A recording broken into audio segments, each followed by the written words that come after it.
Okay. All right, welcome everyone. We're in John chapter 2.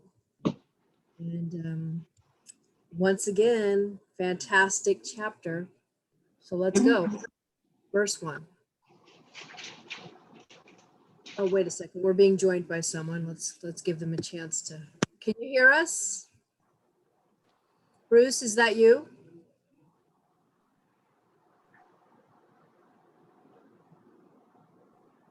I think it's Bruce.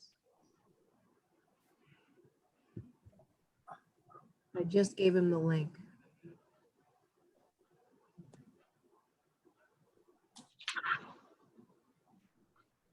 Bruce, we're going to go ahead and get started. We're in John chapter 1. Okay, verse 1.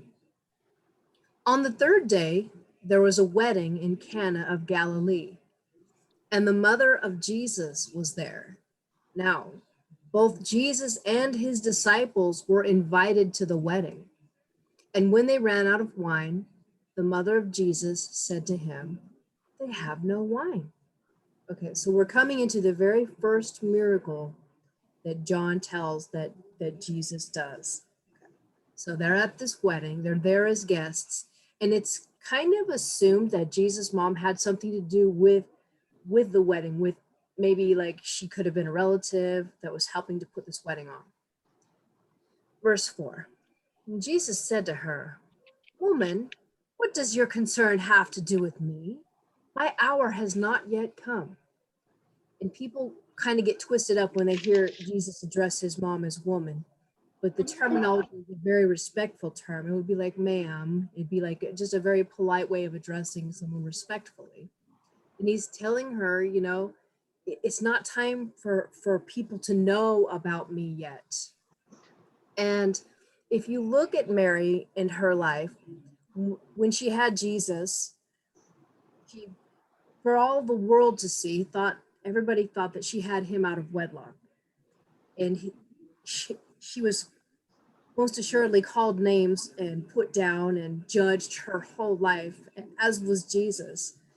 And this could have been the time that she thought, wow, finally people will know that my son is God. You know, she thought finally she could get some deliverance from all the judgment of people, and that people would finally understand that this was the Son of God. So she was probably looking for a little redemption here, but it wasn't yet his time to reveal himself. His mother said to the servants, "Whatever he says, you do it." So she's commanding the servants to be very respectful and do whatever Jesus tells them, right? No. Verse 6. Now there were set 6 water pots of stone, according to the manner of purification of the Jews, containing 20 or 30 gallons apiece. So these are huge stone water pots that they would use to cleanse themselves, to purify themselves. Jesus said to them, "Fill the water pots with water." And they filled them up to the brim. He said to them, "Draw some out now and take it to the master of the feast." And they took it. When the master of the feast had tasted the water that was made wine and did not know where it came from, but the servants who had drawn the water knew, the master of the feast called the bridegroom, and he said to him, "Every man at the beginning sets out the good wine, and when the guests have well drunk, then the inferior. You have kept the good wine until now." So you'll notice that even though Jesus did perform this miracle, it wasn't made known to anybody else except for his mother and the servants and his disciples. They were the only ones who knew. So, he's keeping it under his lid at this point. And you'll notice it was probably the best wine that had ever been made in creation, because it was made by God. So I can just imagine everybody was like, "Whoa, this is the best wine I've ever had." Verse 11.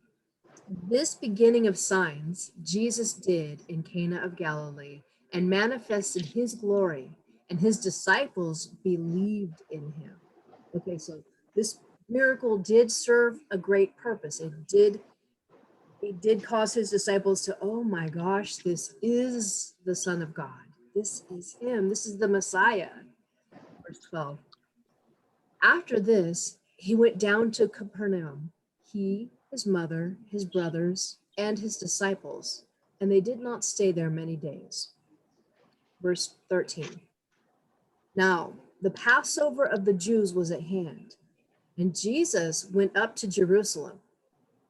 So the Passover being at hand, meaning all the Jews from the surrounding areas would come to Jerusalem to celebrate this Passover. So it would have been crowded with the Jewish people.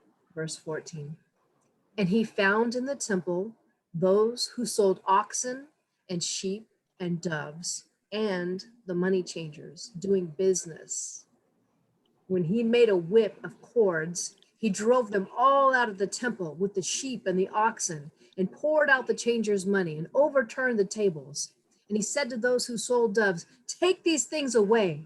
Do not make my father's house a house of merchandise.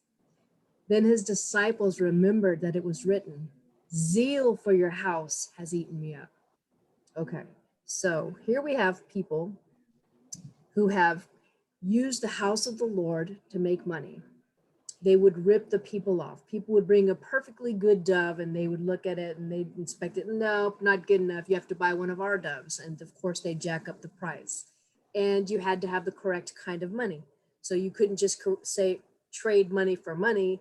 You had to trade money for an interest, for a cost. And usually it was a great cost. So this was all within the temple. So all this crookedness, all this wickedness is happening in his father's house. And Jesus wasn't having it. And so people thinking of Jesus as being meek and mild and, never causing any trouble, they don't know the right Jesus.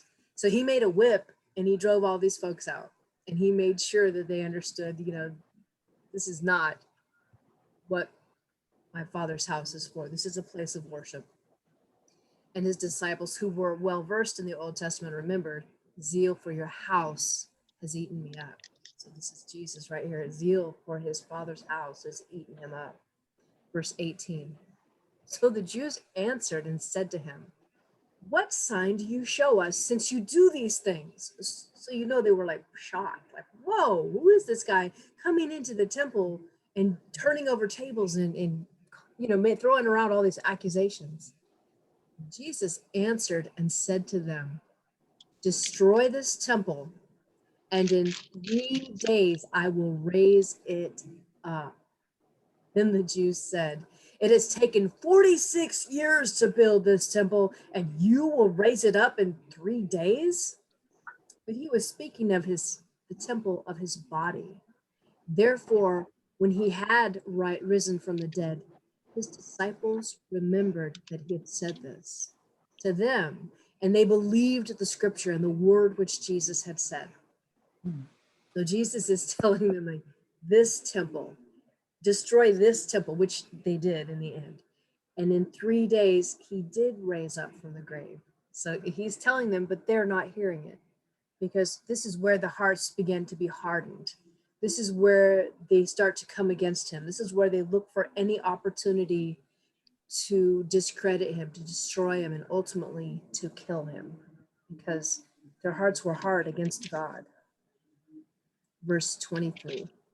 Now, when he was in Jerusalem at the Passover during the feast, many believed in his name when they saw the signs which he did.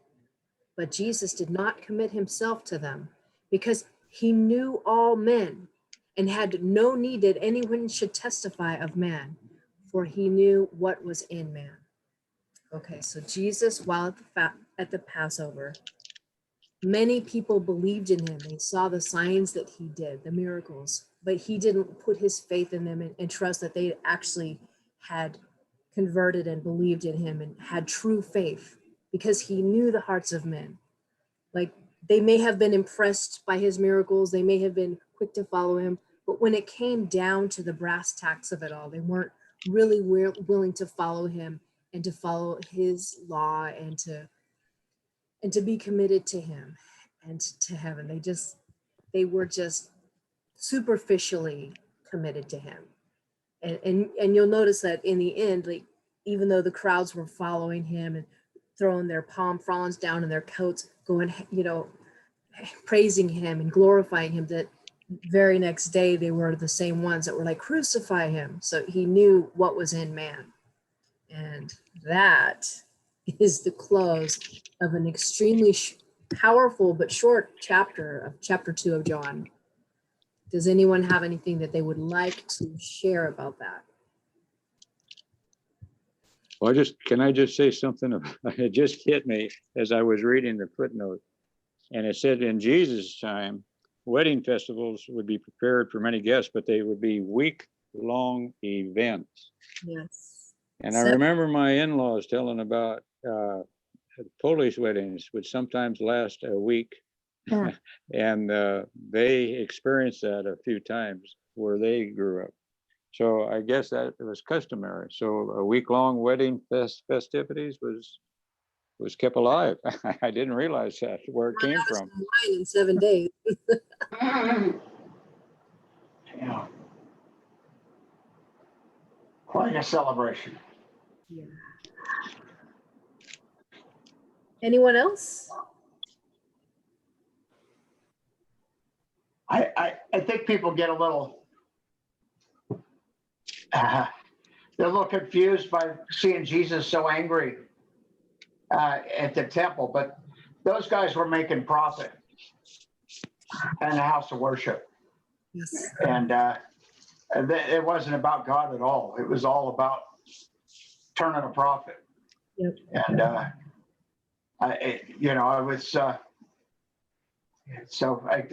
Jesus was righteously indignant, and it's not a sin to be mad. Remember,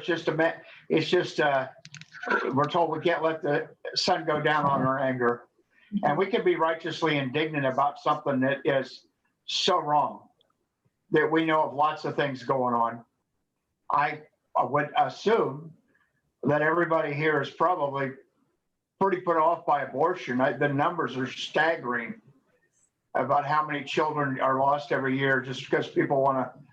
It's about they don't like the gender, or they use it as a form of birth control. And we gotta know that that's not okay with God.